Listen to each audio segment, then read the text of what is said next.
When the hills gave way in Marakwet, thousands were left with nothing. But together, we can help them rise again. Join KBC in the Restore Hope, Restore Earth campaign, Unity in Adversity. Together for Marakwet.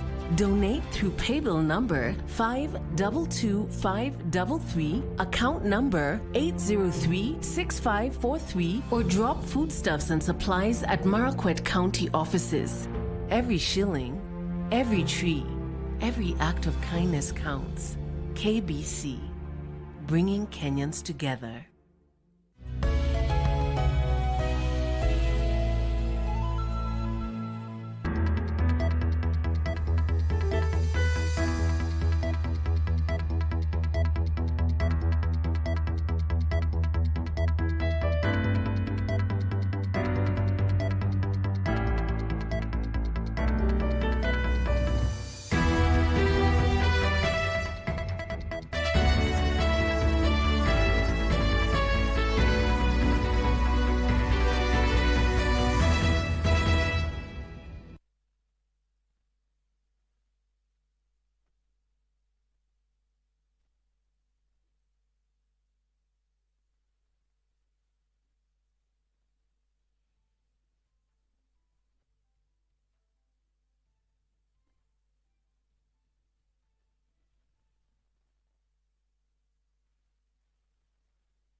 Good afternoon. It is exactly 1 p.m. East African time on a day that the country expects the head of state, as mandated by the Constitution, to address the nation in regards to the state of the nation. My name is Njue. Many thanks indeed for joining us for Lunchtime News, and we indeed begin on that note where we cross over to Bunge, where my colleague Kamche Menza has been pitching camp, and of course they will be bringing us all the latest in regards to what we do expect from Parliament. MPs have already and senators have already started streaming into the National Assembly for that crucial exercise. Let's cross over to Parliament for our first news item.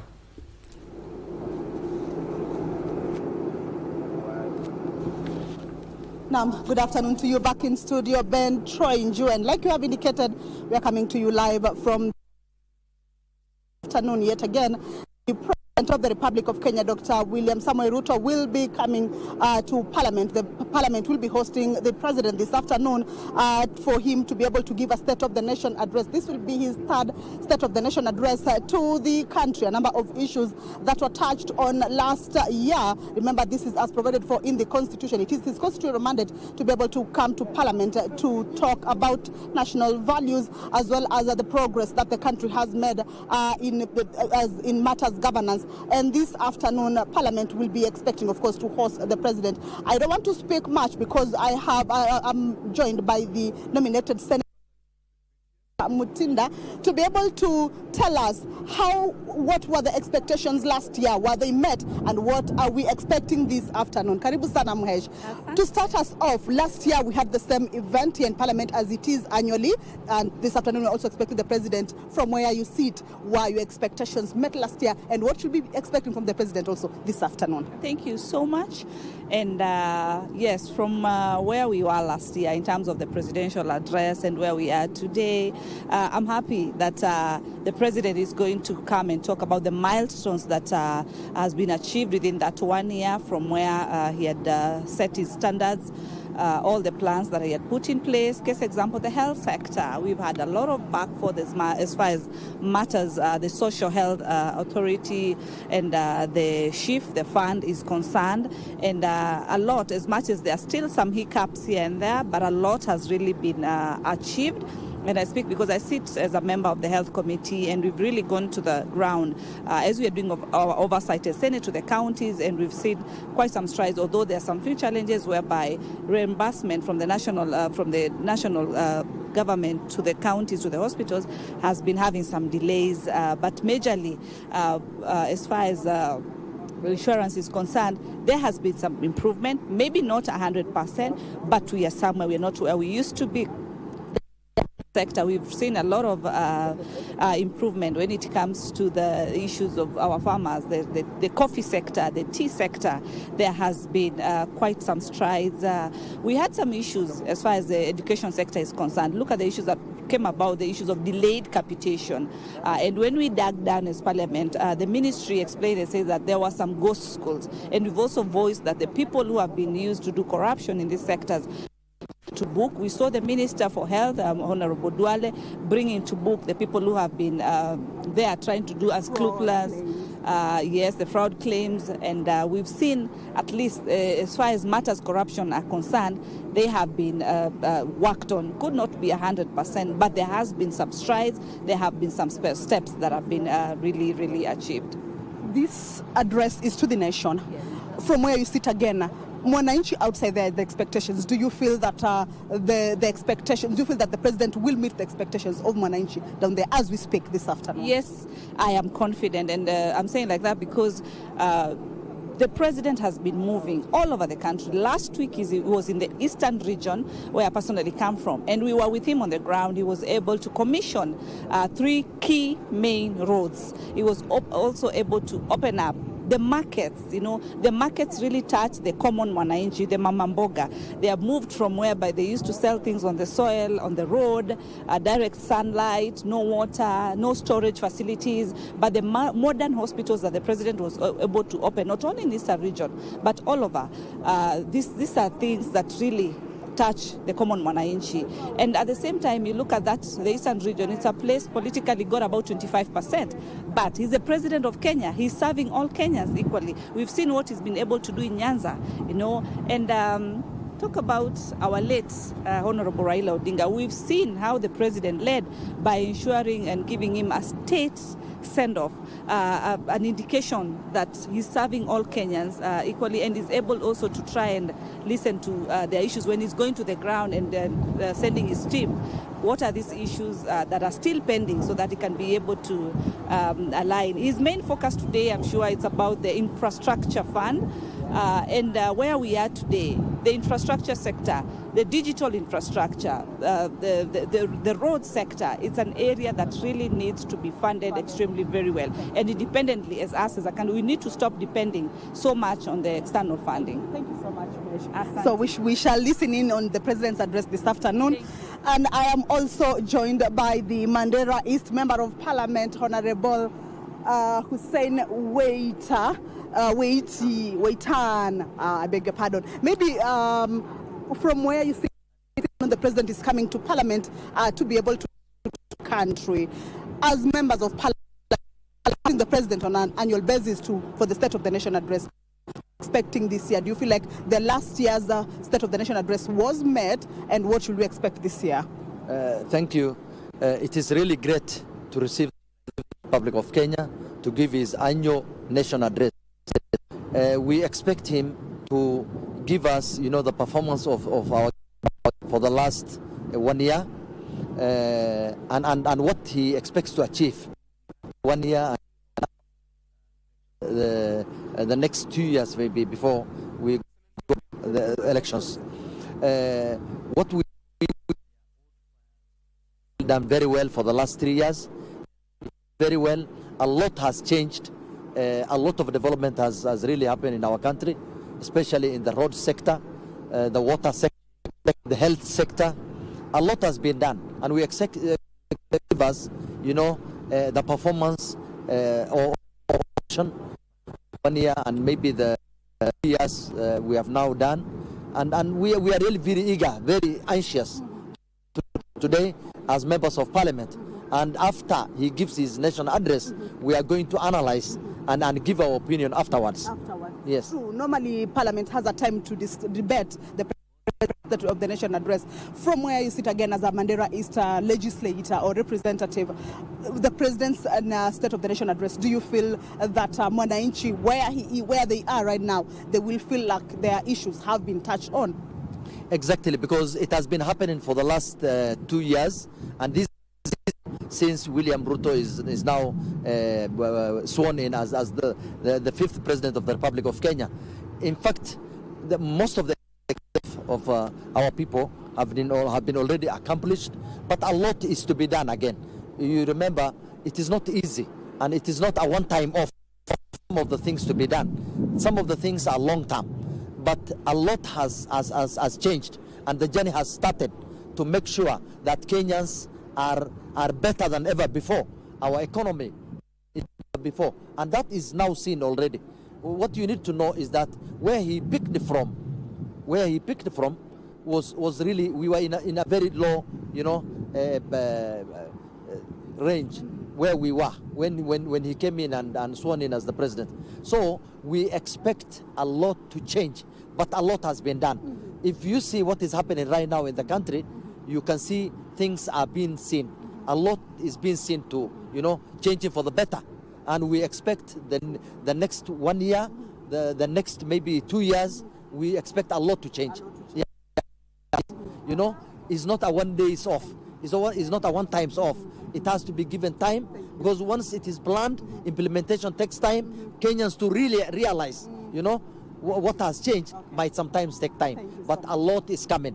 We can tell our nation that a lot is changing. A lot is changing. Yes. Well, those are some of the sentiments that we are still getting from the members of parliament who, on an annual basis or each and every year, sit in parliament to listen to the State of the Nation address. And normally the president gives out reports to the parliamentarians to be able to debate on them, consider them, and implement some of the issues that the president has proposed to them. I'm also joined by the chairperson, National Assembly, Jailake, that is Affairs Committee from the National Assembly, Honorable George Murugara. Karibu sana. Asante. This afternoon we're expecting the president to come talk to the country through parliament, right? Last year we also had the same address. Do you feel from where you sit that last year's maybe promises or even the issues that were to be addressed in this 1 year have been attained? Thank you very much. I must confess that to a great extent, yes. Some of the issues that were addressed by the president are actually being actualized now as we move along with the development agenda of the country. I can point out that he actually told us for a long time about the housing projects, continually them coming up.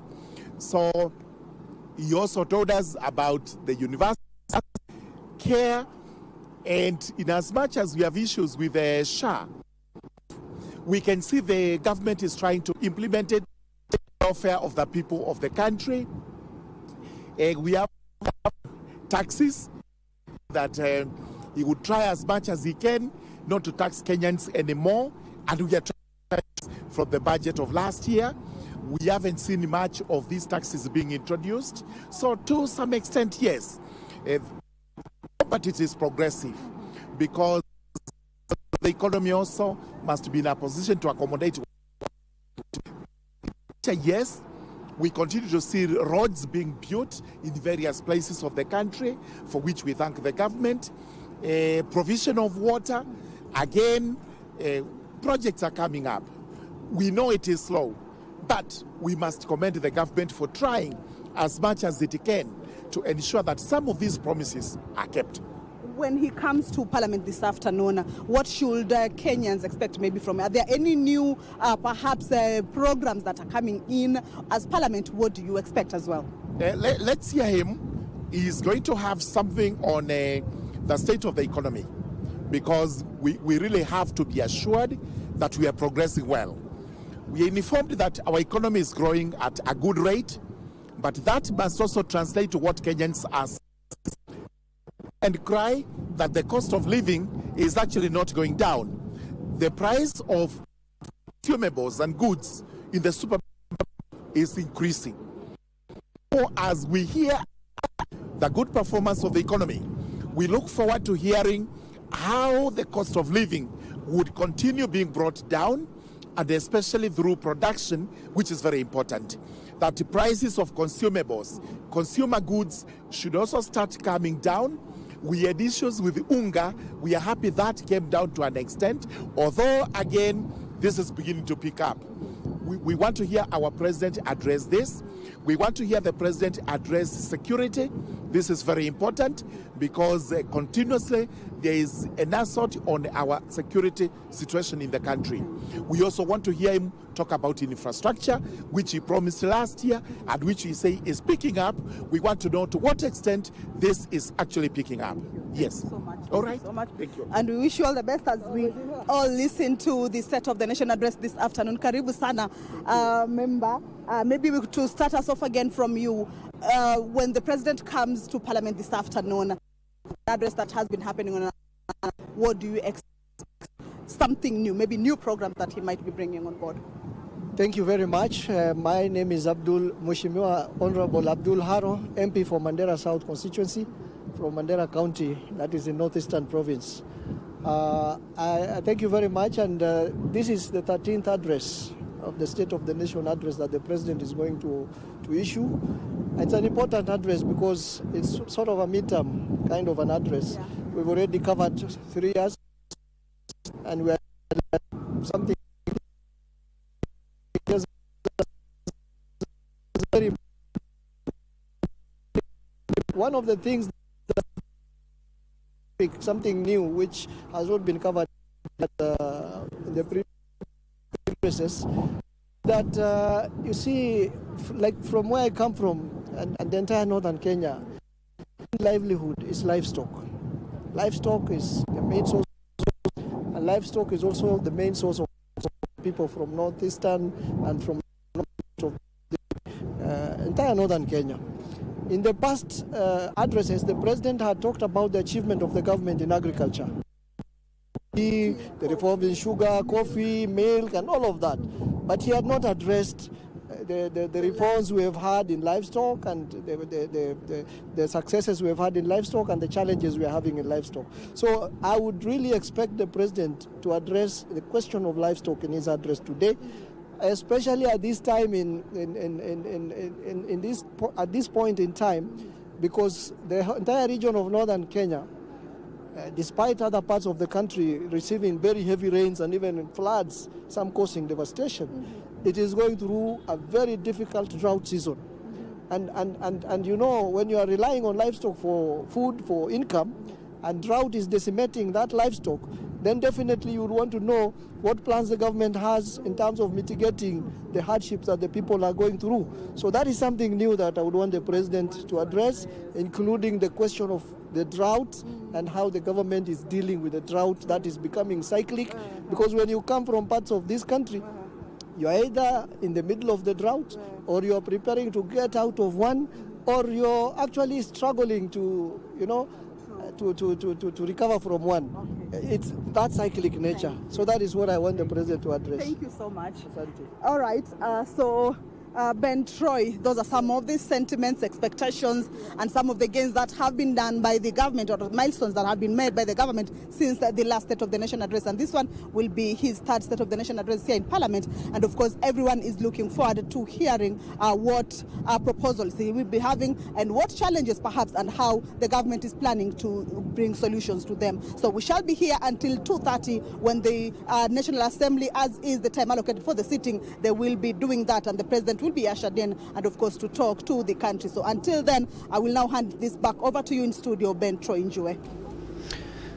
Thank you, Kamche Menza, live from Parliament there, telling us about the State of the Nation address. Remember, it is enshrined in Article 132(1), which stipulates that once a year the President must report to the nation on the progress of government in achieving a number of things, including national values and principles of governance as outlined in Article 10. Well, we'll be crossing over again to Bunge at 2:30, where we do expect the head of state to address the nation on that. Kamche Menza there engaging a number of legislators on their expectations in the third address to the nation by President William Ruto. But elsewhere, the Independent Electoral and Boundaries Commission will begin dispatching electoral materials this Friday ahead of next week's by-elections. Speaking at the Jomo Kenyatta International Airport after receiving the first batch of the ballot papers, which were printed in Greece, IEBC chairperson Erastus Ethekon Edung said the ballot papers to be used up in far areas like Banisa constituency will be airlifted due to security concerns. The first batch of ballot papers to be used in the 27th November by-elections have arrived in the country. While receiving the consignment, IEBC chairperson Erastus Zekathon assured the country the commission was ready for the all-important exercise. We have 10 pellets containing our ballot papers for the by-elections. So far, I'm sure you've seen some of them destined for Baringo, for the senatorial seat.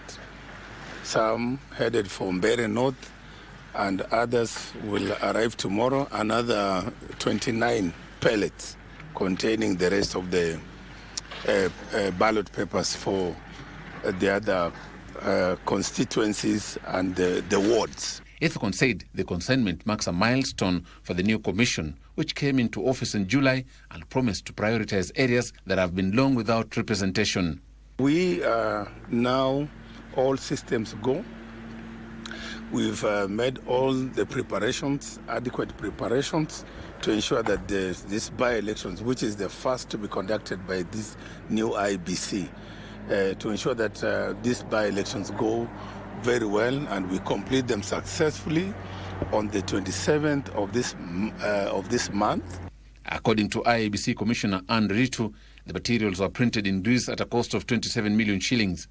The Commission says deployment of election materials will begin this Friday, with distant regions such as Banisa set to receive deliveries by air. In terms of the movement, as Chairman has indicated, these ballot papers from here, they go to the main warehouse of IEBC in an industrial area. After that, the transportation will start on Friday. And as you can see, the packaging is per pallet, per constituency, from per constituency, per ward, and then to all the way to the polling station. Representatives of political parties under the Political Parties Liaison Committee, who were present to witness the arrival of the materials, commended the Commission's transparency in handling of the process. This is one of the very key ingredients that we need to inspire electoral confidence. And I'm so certain that this will march forward and will be reflected even in the continued voter registration. We would like to urge fellow Kenyans that this act of transparency should really not go unrewarded. IEBC says all 51 political parties participating in the by-elections were invited, with the party agents expected to witness the breaking of seals at constituency level a day before voting. Joseph Ohungu for Lunchtime News. From electoral matters, Irrigation Cabinet Secretary Eric Mogaa says Kenya is now banking on irrigation projects for food secure and open up marginalized areas. Speaking when he commissioned the Kandeki irrigation project, Mogaa said the initiative is a significant boost for farmers facing climate change challenges.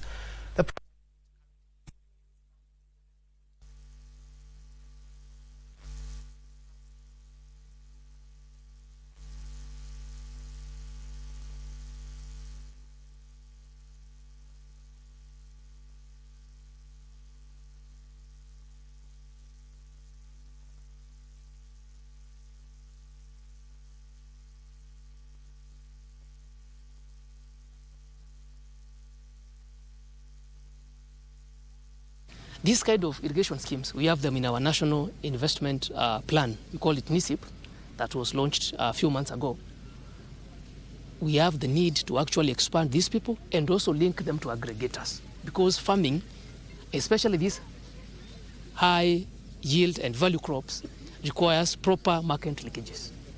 And supported by the government of Kirinyaga County, and working together with those stakeholders, those are the chain values that we are developing. We are using this project also to learn how to implement and to see the concrete effects on the ground, and then expand it also to other parts of Kenya, because as you know, Kirinyaga is one of the bread baskets, but there are a number of other counties where we can apply this model and increase the productivity of agriculture. And agriculture is so important for Kenya. With the support of the World Bank and the government of Kenya, we'll be scaling this project to cover over 200 irrigation schemes.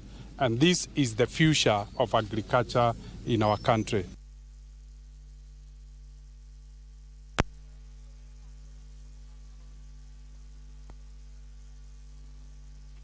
Expediting children cases, justice and strengthening collaboration among stakeholders in the fight against child abuse. During the launch, Meru Deputy County Commissioner James Mbote highlighted alarming statistics from 2 research studies conducted this year on teenage pregnancies. The study found out that between January and May this year, 4,360 girls aged between 10 and 19 years got pregnant in Meru County, with 277 of them aged between 10 and 14 years. The initiative aims to address the challenges facing children within the justice system and promote their well-being. 360 between 10 and 19 years walipata mimba. 10 and 19 years. Na hiyo is from January to May only. Sahi tuko November. Naomba tusipewe hiyo ripoti sahi, because now we will be more discouraged. Now probably the worst will come during this festive season. Now the report ilikuwa inasema ya kwamba among those 277, it is between 10 and 14 years. Wakati mnafanya succession, hata kama ndugu hayuko, dada yenu hayuko, na wako na watoto, hakikisha mumepatia watoto haki yao. Well, at about 24 minutes past the top of the hour, we are due for a fast break, but when we come back, we still have more news, then do business.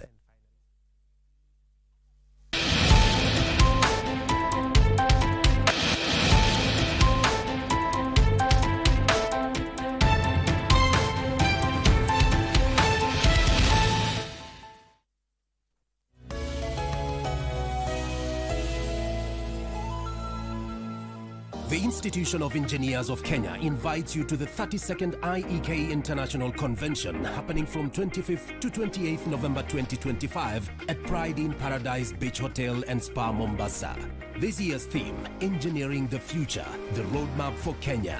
Join engineers, industry leaders and global partners as we shape the blueprint for Kenya's sustainable development. Experience 4 days of powerful sessions, thought-provoking discussions, exhibitions and networking, all set against the serene coastal beauty of Mombasa. Don't miss your chance to connect, collaborate and make an impact. Visit convention at iekenya.org to register and be part of a transformative experience that defines the future of engineering in Kenya. See you there. This event will be live on KBC Channel 1.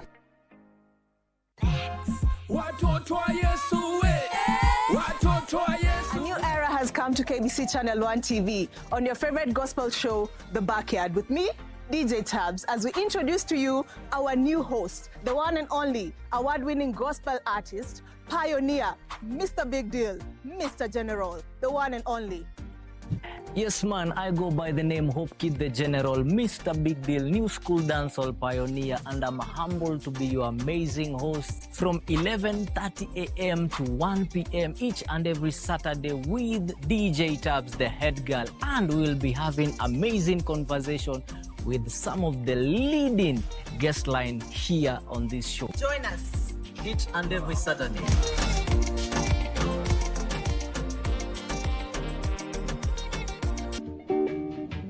The police come. What was happening? That is the thing I'm telling you now. Continue. Arre, Baba. Between me and this guy, who come to thief there? To thief what? Kuiba mheshimiwa. To steal. Yes, ndio hiyo mheshimiwa. Thief ni nini? Thief ni mwizi. Danganyana na morongo yako. Mimi sikujui. Mistaken identity. Mistaken identity. Hakuna mtu anafanana na wewe hii dunia wala. Come on. Wewe wapi uliona koplo ambaye anatuleti? Trade wapi? Trade. Anasema hii. Oh, trade. Kama wewe. Huyu mama ana kierere sana. Nikupenda kwa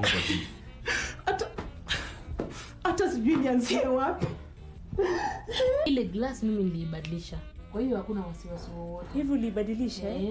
Mimi nataka ufiate huo mdomo wako. Subutu nikasikia neno kwa mtu yeyote. Nikwambie nini? Mimi sikujua lolote.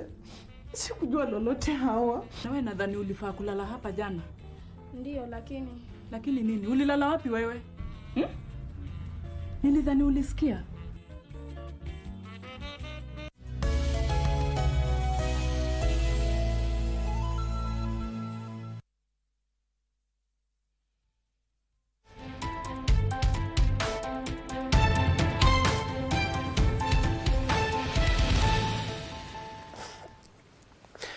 Welcome back to Lunchtime News. Moving on, Kenya has taken a monumental leap towards securing its place in the global green economy. On Tuesday, the Kenyan government and development partners launched the Vet for Hydrogen project, a landmark initiative designed to build the skilled workforce needed for the rapidly growing green hydrogen sector.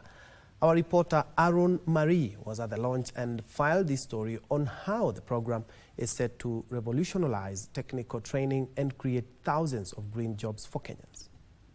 For hydrogen is officially launched. Thank you very much. It marked the opening of a new academic and economic frontier. And this project certainly is a concrete example of our mission, where the promotion of potential at multiple levels is the key. The potential of an entire sector, green hydrogen, the potential of a country, Kenya, which is poised to become a leader in this field, not only in Africa, but globally. This is not just another training program. It is a strategic investment in the human capital that will drive Kenya's green industrial revolution. Every competency standard developed through Vet Hydrogen will be permanently embedded in Kenya's national qualifications framework. This ensures that government investment creates lasting institutional change rather than temporary project outcomes. The project has set clear, ambitious targets: training, upskilling, reskilling 1,800 students and 800 current workers. But the real transformation lies in its approach. This is the present of Kenya and the present of all of us today, and we strongly believe that only by combining our potential and effort, working together across academia, public and private sectors. It's not just about adding a new course to the curriculum. It's a complete revision of the training system. Bridge the gap between the classroom and the industry. The FET for meticulously analyzing the specific skills demanded by the emerging GH2 value chain and crafting curricula that directly meets those needs. In a strong step towards social inclusion, the project took into consideration the youth, women, and the disabled. We4D promotes employment opportunities for women in support of a just transition across the continent. The approach is deliberately inclusive to ensure that women, youth, and persons with disabilities can access emerging jobs in the green sector. And for thousands of skilled but uncertified artisans, the initiative also opens the door to formal recognition. A Kenyan GH2 technician certified under this program will be a mark of world-class quality. The Vet for Hydrogen project will be implemented over 2 years at a cost of 2 million euros, approximately 280 million shillings. The world is grappling with climate change, and Kenya has boldly committed to a path of clean, resilient, and sustainable development.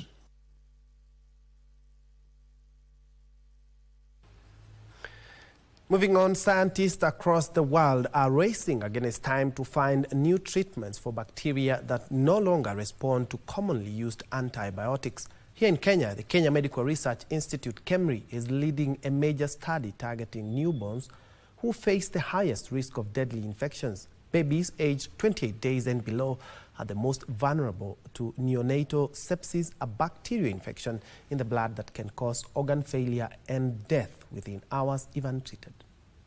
Researchers at the Kenya Medical Research Institute, KEMRI, in collaboration with Global Antibiotic Research and Development Partnership, GADP, have rolled out a large-scale clinical neosep study to combat the rising threat of neonatal sepsis, bacterial infections that affect the bloodstream in babies less than 28 days. Lead investigator in the NEOSEP study, Dr. Christina Obiero, explains that newborns can get sepsis during pregnancy, delivery, or afterward, especially if they are born prematurely and have to stay in hospital for extended times. Infection prevention and control practices aren't implemented within the newborn unit. Babies who are admitted and receiving care for other conditions may actually acquire infection during their hospitalization. The study will test and repurpose new combinations of existing antibiotics in the face of antimicrobial resistance. The NEOSEP-1 trial is investigating new antibiotic combinations. So the new combinations are flumoxef and fosfomycin when they're given together or in combination with amikacin. So investigating the new combinations and also comparing them to the currently used combinations for treating babies who have sepsis. According to Alex Makazi, the field coordinator NEOSEP study, 600 newborns across 3 major hospitals in Kenya, Kilifi Level 5 Hospital, the Coast General Teaching and Referral Hospital, and Bagathi Hospital have been enrolled. We recruit babies who are between the ages of 0 to 28 days. And who basically are admitted in hospital with signs of sepsis. And they must have a weight of more than 1 kilo from NEOSEP. And basically we must ensure that these babies do not have any contraindications. The project is also working closely with communities to build understanding and trust, especially because of the sensitivity around treating newborns. The study comes as scientists warn that superbugs, bacteria that have mutated due to misuse or overuse of antibiotics, are becoming one of the biggest threats to global health. Somebody has upper respiratory tract infection caused by a virus. Taking antibiotics doesn't help.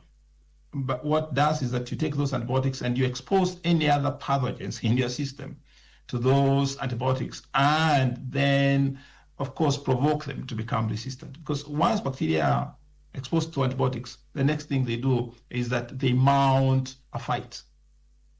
And that fight is a response to the antibiotic, and then they become resistant. Globally, neonatal sepsis affects up to 3 million babies every year, according to Antibiotic Research and Development Partnership, GAD-P. Kenya Medical Research Institute Kilifi is part of the NEOSEP International Clinical Trial spearheaded by the Global Antibiotic Research and Development Partnership, GAD-P.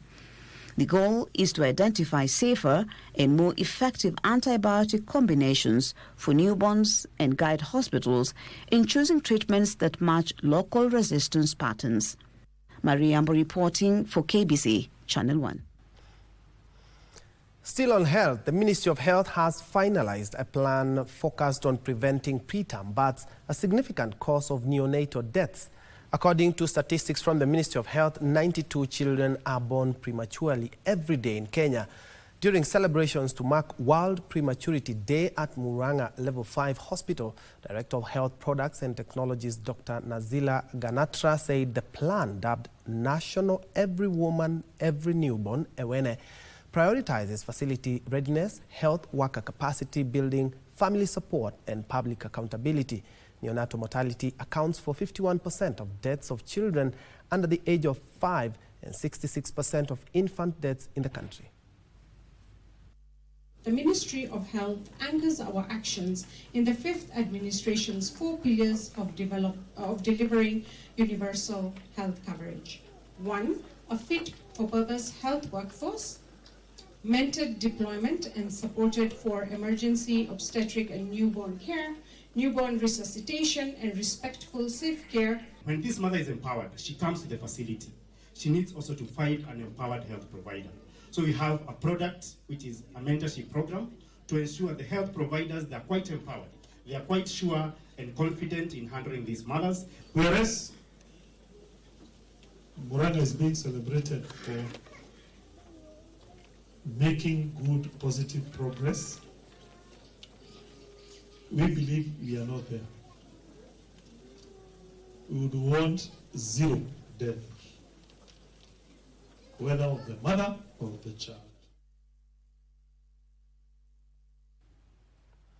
In other news, youth in Kangema constituency, Murang'a County, have been urged to seize an opportunity that could open doors to global careers following the launch of a Russian language training program at the Michuki National Polytechnic.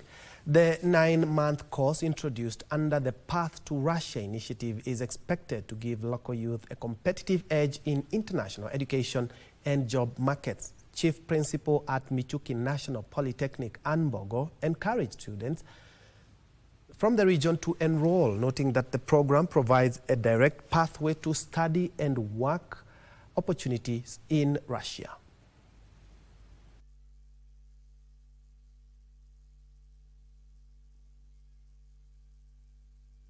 Most Kenyans, whenever they want to go and study in Russia, they have to study maybe for 5 years. But 1 year is usually wasted because 1 year is for preliminaries and studying the language and some of the preliminaries that are required to start the courses.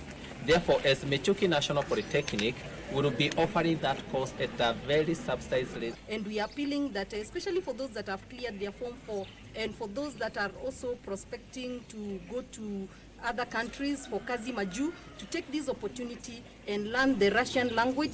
It will take them exactly 9 months. So starting January to September, they'll have done with the training. We are starting a new course of Russian language that will help them to prepare for university. For 9 months, as an organization, I provide a Russian teacher, a native speaker, and also we are going to equip Russian classroom up to Russian standards.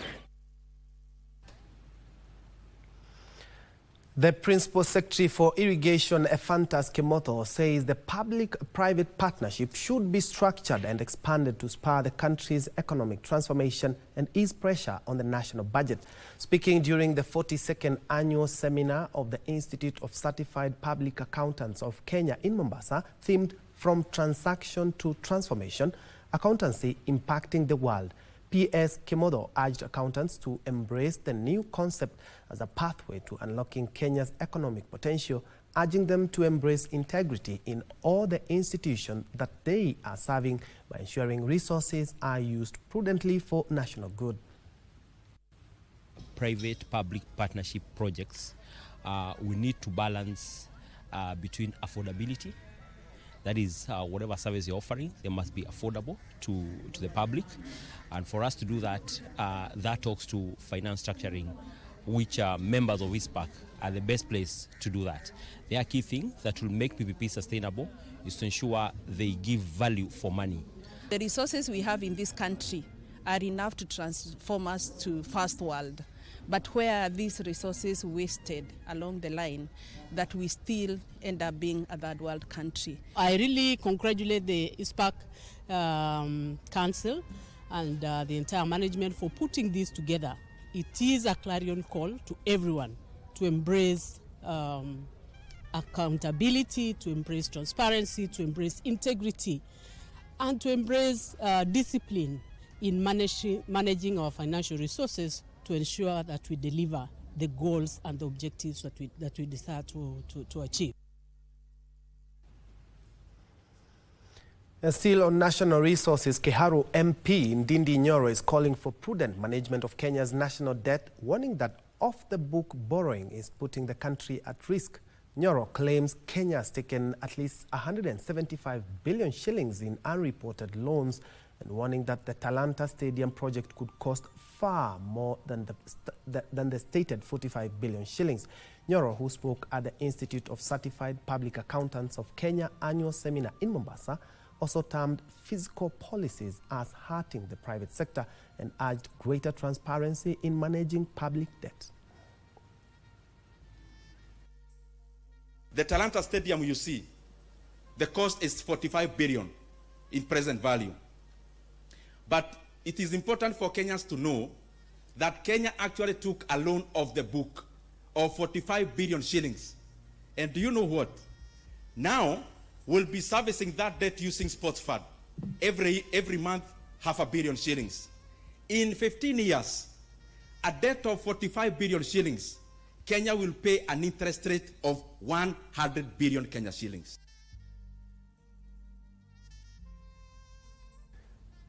The corridors of justice now, where the anti-terror court in Kahawa Law Court has granted investigating officers 14 days to detain lawyer Chacha Mwita to complete investigations into terrorism charges. He is accused of giving support to terrorist groups, collecting and providing property and services for the commission of terrorist acts, and financing travel for tourism purposes.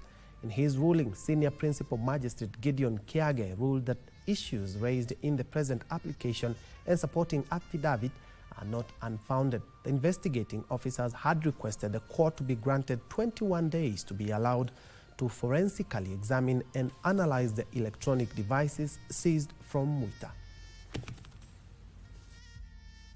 Preliminary investigations therefore indicate that the respondent may be transacting with terrorists, designated entities, in contravention of national and international targeted financial sanctions, hence the need to grant the orders sought herein to safeguard the integrity of the ongoing investigations. The construction of the ultra-modern Bumala market is at an advanced age, courtesy of joint efforts from the national government and the Busia County government. Director of Communications in the Office of the Government spokesperson Joshua Sang inspected the market, which is currently 84% complete, and noted the facility will bring relief to hundreds of traders who have been operating under difficult conditions. The market, being constructed at a cost of 230 million shillings, is expected to be completed in December this year. Ilikuwa ni soko ambapo wamama walikuwa wanaumia sana na wanabiashara kwa jumla. Wakati wa mvua haifanyike kazi, wanafunga vibanda vyao. Wakati wa jua vile vile wanaumia. Unapata vitu kama mboga, ikipata jua kingi inaanza kunyauka. Sasa mtu akitaka kuja kununua anaona hii haina sura, lakini kwa mahali kama hapa unaona iko na hewa safi. Na vijana wachache wa nje watakuwa na sehemu yao ambayo ni ya ICT, ambapo watakuwa wanafanya biashara yao kutumia mitandao. Na katika sehemu nyingine mtaweza kuona ya kwamba wamama wataweza kufanyia mambo yao ambayo inaitwa table banking. Kutakuwa ambalo ni la muhimu ni ya kwamba kuna kazi ambayo watu wa eneo hili wamepata. Residents of Awendo in Migori County have been urged to end open defecation in sugarcane plantation and ensure every homestead has a clean and accessible pit latrine to improve hygiene in the Sugarbet region. During an event to mark World Toilet Day in Awendo Primary School, Caleb Opondi said the county has recorded significant improvement in sanitation coverage. He noted that the county is prioritizing child-friendly toilets in all early childhood development centers to ensure the health of the young children is safeguarded. It was also noted that the Children's Safe Drinking Water Program is working with schools and community health promoters to distribute water purifiers to vulnerable households, with special focus on children who are most at risk of waterborne diseases. We are encouraging each and every household to have toilets which are not only toilets, but they should be good toilets, clean toilets, and also accessible. Why do we need toilets in homes? To prevent diseases which are related to poor sanitation. Migori County in Nyatike, we have done 6 water points, and out of these 6 water points, 3 of them are already fitted with the water ATMs, which enhances the collection and monitoring of the water usage. Now, a family in Kitengela, Kajiado County is demanding justice following the mysterious death of their 22-year-old son at a construction site under unclear circumstances. George Kariuki died on the spot after allegedly falling from the 5th floor of an apartment that is under construction. The family of 22-year-old George Kariuki claims he was pushed to his death by a ballast and cement mixer, raising questions about why the construction was taking place at night and why the heavy machinery was being operated without a qualified handler. They further questioned the absence of safety gear for workers at the site. Masaa yenye nisikia ati alianguka ni masaa ya saa 2 za usiku. Alafu nikakomesha hii kitendo kwa sababu kampuni wanafaa kuwajibika na mambo ya kazi. Hiyo ni kampuni kubwa, wanafaa waajibike wakiwa kazini, wanafaa kuwa na watu wao wenye wako na experience ya kufanya hiyo kazi. George's father, Francis Gitonga, described his son as a hard-working and disciplined young man who had been doing casual jobs to clear school fees for a plant operator course he was set to complete this month. Nilipokea karibu saa 3 hata mtoto wangu ameanguka. Nikatuma brother yake akuja aangalie. Akikuja akaambia brother yake wako kwa moshari. Alifundisha Matinga anataka kuenda tarehe 22 kwa mtihani mwezi huu. Mtoto wa 3 na mtoto mzuri, tunasaidiana naye. A post-mortem conducted at Kitengela Sub-County Hospital showed George died from multiple scalp fractures and excessive bleeding. Kama serikali nafaa kuingilia kuingilia hizi tenda na muangalie hizi nyumba zinajengwa usiku. Kwa sababu gani? Ni wengi wanaumia na wengine hawapatikani. So tunaomba serikali ishike mkono wake. Isinya Sub-County Police Commander Simon Lokitari confirmed that investigations into the death are underway. Case Kimirei for Lunchtime News.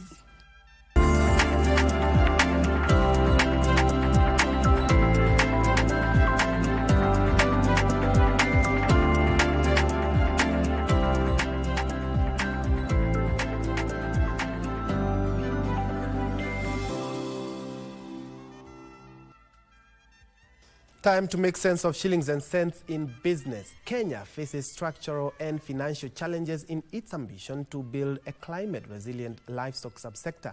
During a high-level engagement between the government, private sector and development partners, stakeholders noted that it is necessary for key players to de-risk the livestock value chain and streamline regulations to build investor confidence.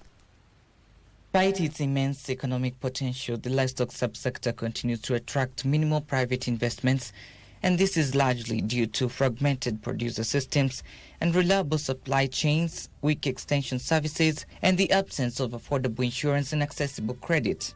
We know that these drought cycles will come every 2 to 3 years, and therefore we need to position ourselves in a way that we can have water supply through ponds and dams, also conservation of feed during the rainy season when you have grass or feeds, and therefore that would make it possible for us to save on the animals that are remaining, and of course destocking program so that we don't have overgrazing. In the forum, bringing together financial institutions, agribusiness, private sector associations and development agencies to identify investment opportunities and tackle barriers limiting private capital flows into the livestock value chains. Getting an aggregated number of pastorologists in terms of pastoral farmers. It's very difficult to look at insurance cover for an individual pastoralist farmer. Ideally, index-based insurance products consider groups of farmers. Now, getting groups of pastoralists is difficult. And we would like to see that grow to 100, 400, or even 1,000 people in a group. It makes it cheaper and makes it easier for them to access other services besides insurance. Insurance firms are challenged to scale up index-based livestock insurance models and expand financial literacy to increase uptake among pastoral communities. The landscape of financial perspective is changing, and now it is looking about investment that drives profit and also drives opportunities of creating both economical growth and also responding to climate adaptive system. Commercial International Bank CIB is rolling out training targeting the youth to sharpen their banking skills and credit analysis to drive its expansion. Speaking during the graduation of 22 youth on banking skills, CIB Group Chairman Hisham Al-Arab said the lender plans to leverage on human capital investments and innovation to strengthen cross-border financial collaboration. The Egypt-headquartered lender plans to leverage Kenya to expand into the East and Central African market. We are here to make a mark. We are here to stay. We are here to use Kenya as a hub for expansion into the rest of Africa, and I have no doubt in my mind, because the model, the franchise which we have built in Egypt, right? It can just be replicated here very quickly. And I&M Group has posted 12.7 billion shillings in net profit during the first 9 months of this year, representing a 27% increase that was mainly driven by higher operating income. The lender has proposed an interim-driven payout of 1 shilling and 50 cents. Here are the details of this and other stories in the latest financial results. I&M Group's total interest income was flat at 49.3 billion shillings. This was due to a reduction in interest income on loans and advances from 34.95 billion shillings to 32.45 billion shillings, was offset by an increase in interest income on government securities, which rose from 10.18 billion shillings to 15.02 billion shillings. Furthermore, total non-interest income increased from 9.48 billion shillings to 11.19 billion shillings. I&M Group's total assets rose 13% to 640 billion shillings, while the loan portfolio expanded 7% to 302 billion shillings. Meanwhile, NCBA saw its 9-month net profit jump by 8.5% to 16.4 billion shillings, driven by lower interest expense that reduced by nearly half to 18.62 billion shillings. Total interest income dipped from 57.43 billion shillings to 50.66 billion shillings. Furthermore, total non-interest income marginally reduced by 413 million shillings to 21.4 billion shillings. Total assets reduced from 678.83 billion shillings to 665.32 billion shillings. This was mainly on account of lower loans and advances to customers from 303.45 billion shillings to 292.72 billion shillings. Finally, Diamond Trust Bank also saw its net profit for the period of January to December jump 12.3% to 8.36 billion shillings. Total interest income was flat at 44.97 billion shillings, while total non-interest income reduced 5.8% to 9.14 billion shillings. Total assets increased 8.7% to 641.8 billion shillings. This was mainly on account of higher loans and advances to customers that increased from 275 billion shillings to 296.4 billion shillings. Elsewhere, technology firm Canon has rolled out a training targeting content creators who will also be offered a platform to showcase their products to secure more audience and monetization.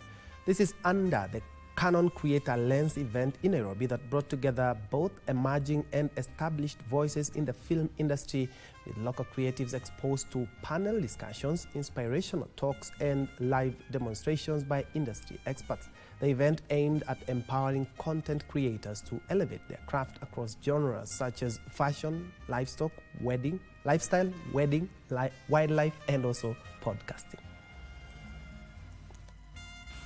We are here for you. You are future. You are the people who are going to create a revolution in future.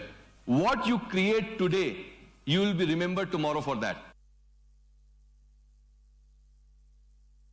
With the high initial cost of technology infrastructure posing a major challenge for many schools, My Credit Limited and Nkisoma Africa Limited have sealed a partnership to finance institutions keen on automating operations.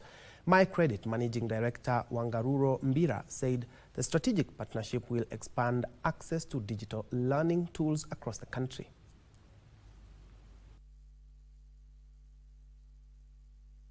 Financial institutions need to play a very positive role when it comes to adoption of technology for education institutions. Where we are as a country, we are at an inflection point because we have a lot of our young people who are in various education institutions across the country. And it's really important for us to invest in being able to get them to be digital ready, because as you understand, technology has become a critical part of our lives. We've committed 1.2 billion Kenyan shillings, targeting 600 schools across the markets we operate in the country. We're today in 38 counties, projecting by 2027 to be in all the 47 counties. We are really indeed excited to be able to say we've contributed in creating impact in the society by ensuring our children get a chance in life to be able to progress themselves in a competitive market space where technology really is at the heart of everything that they choose to do. Further afield, younger Australian teenagers on Instagram, Facebook and Threads are being told their accounts will be shut down ahead of the country's social media bans for under-16s. Here are the details of this and other stories making headlines from other parts of the world. Meta, which owns Instagram, Facebook and Threads, said it had begun notifying users it believes to be aged between 13 and 15 in Australia by text, email and in-app messages that their accounts will start being deactivated from 4th December 2025. The ban in Australia comes into force on 10th December. It affects a number of platforms which also include TikTok, YouTube, X and Reddit. Australian Prime Minister Anthony Albanese said the world-leading ban was aimed at letting kids be kids. Meta and other firms opposed the measure but said they would comply. Elsewhere, the UK inflation rate fell to 3.6% in the year to October, but food prices rose again following a dip in September. The United Kingdom's Office for National Statistics say prices are rising at their slowest pace for 4 months. Helped by smaller rises in household energy costs and lower hotel costs, economists had expected a slightly bigger fall from September's 3.8% to 3.5%. The latest inflation report comes just a week ahead of the government's much-anticipated budget. Finally, the Dutch government has suspended its intervention at Nexperia, a Chinese-owned chipmaker based in the Netherlands. Following talks with China, the Netherlands took action in September over serious governance shortcomings and concerns over the European supply of semiconductors for cars and other electronic goods. In response, China blocked exports of the firm's chips. However, the Dutch government said it will halt its original decision following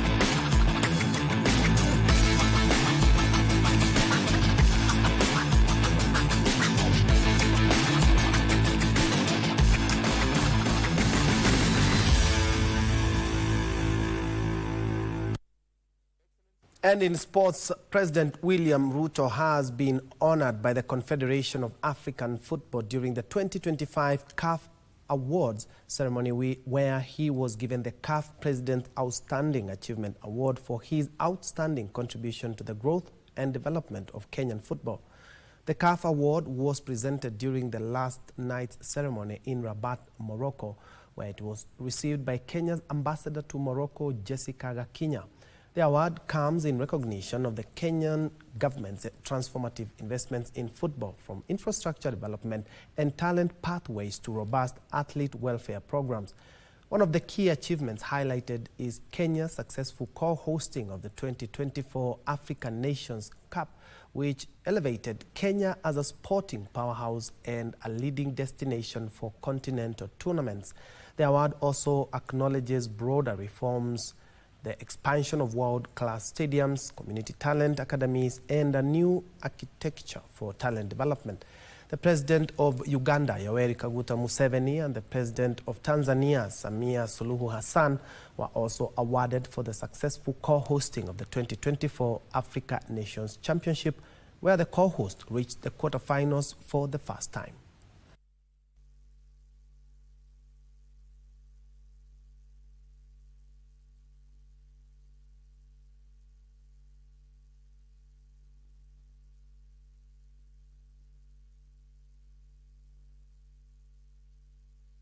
The development and growth of African football needs the partnerships of our governments, and every year we give our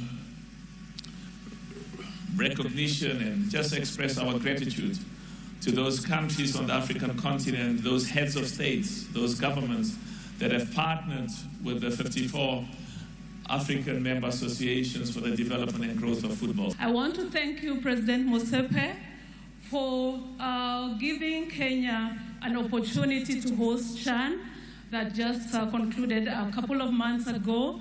It was indeed an honor for my country. I would also want to take this opportunity to really thank you very, very much for the work that you do in CAF. The work of football. Football brings people together, football brings societies together, and football brings countries together. And still on the CAF Awards, Morocco and PSG defender Achraf Hakimi was named the 2025 African Player of the Year as Moroccans dominated the CAF Awards winners list in a glamorous gala award night on Wednesday in Rabat. The women's award was won by Al Hilal Gizlane Chebak.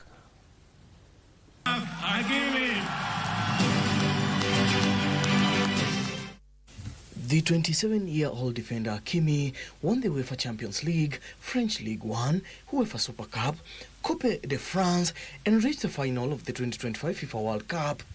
Hakimi was also instrumental as he steered the Atlas Lions to qualify for the 2026 FIFA World Cup, becoming the first defender to bag the awards since TP Mazembe's central back Bouaga Chimen in 1973 and first Moroccan since Mustafa Hadji in 1998. Hakimi hedged out Egyptian and Liverpool striker Mohamed Salah and Nigeria and Galatasaray forward Victor Osimhen.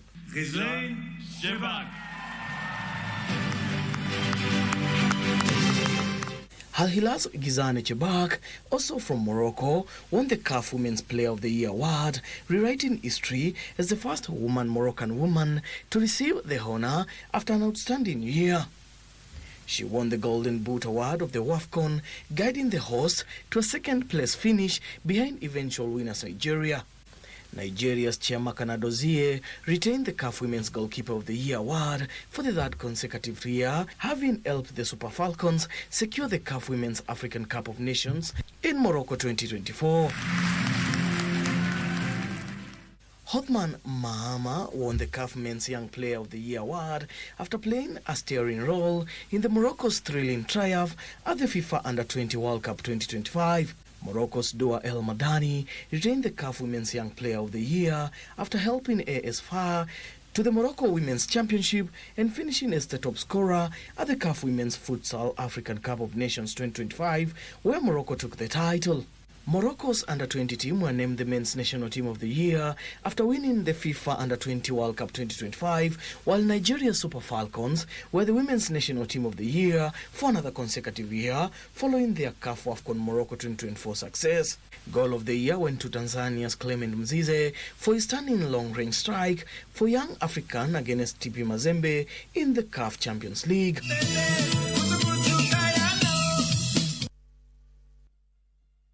Elsewhere, Alessia Russo scored twice to give Arsenal a much-needed 2-1 victory over Real Madrid in the UEFA Women's Champions League match played last night at the Magata Pay UK Stadium. Real Madrid opened the scoring through in the second period, unless they can get one back here with Mallard going for goal. Oh, and they have.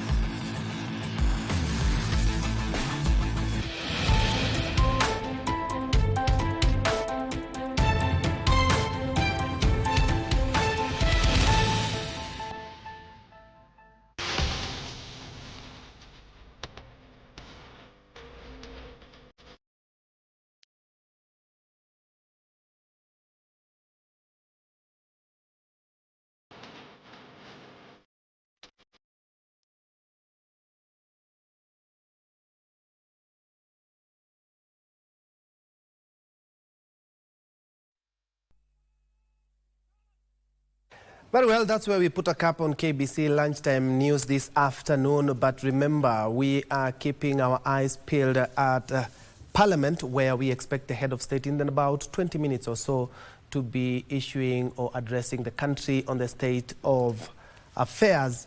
And as you can see, the Kenya Defence Forces have already mounted a guard of honor, which first things first, when he gets to Parliament after being received by both speakers, he will inspect that guard of honor that has been mounted in his respect, after which he is expected to get into Parliament, and afterwards he will address the bicameral houses.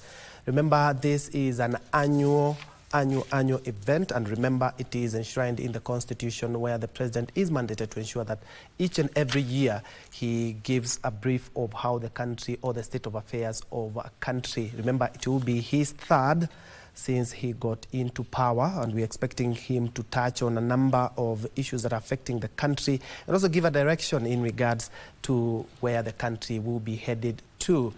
And after that, of course, we are expecting members of Parliament also who are already in the House, both senators and also the members of Parliament, to give their input in regards to what the President will be talking about. And as I had mentioned earlier on when we were doing news check, is that we will be having round the clock and also page by page, war by war, coverage of the events. And we are seeing a dignitary who is arriving. We'll be knowing exactly who that person is. But the head of state, we're expecting him any moment from beginning now. But we will be crossing over to Parliament as soon as he starts his speech. And as we can see, that is the Deputy President. Deputy President has already arrived, and he has been received by a military chief, and they are having a candid conversation in regards to how the state of affairs is.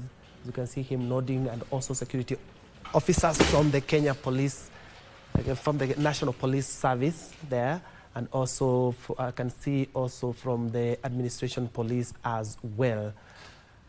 Well, we'll also be having a candid conversation here in studio before the head of state gets into Parliament.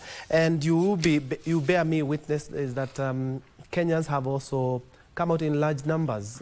As we can see, the roads have already been cordoned off, but Kenyans are staring from afar, as you can see in that photo, in that video. And they are expecting a number of issues to be addressed, just like we touched earlier on, the state of economy, the state of health in the country, the state of agriculture in the country. Remember, the address will be the third that the president will be addressing the country in regards since he ascended to power, and among other things that are mentioned in the functions of the president under Article 132(1) it states, and I quote, "Once a year, the President must report to the nation on the progress of the government in achieving the national values and principles of governance as outlined in Article 10. The report is also published in the Kenya Gazette as soon as possible." Another thing is that he is mandated, still on that article, is mandated to be responsible for the functions of ministries, state departments, and government departments, of which we are expecting him also to highlight what his ministries are doing to ensure not only him being a symbol of national unity, to ensure that they actualize his bottom-up economic transformation agenda, of which he was elected by Kenyans on. And of course, Melly, I don't know, how have you been? It's been a while. I'm well, it's been a while. Yeah. A lot has happened since we last were together in studio. Yes, and I remember we've done it this last year. We did the State of the Nation Yes, address. we did State of the Nation. And you can see the year. same arrangement. The Kenya Defence Forces mounting a guard of honor, of which customary he will come and also inspect, after which he will going to be escorted by the speakers of both houses into Parliament, where members of Parliament are expecting, from both houses, are expecting the head of state to address the country. And just let's speak from where we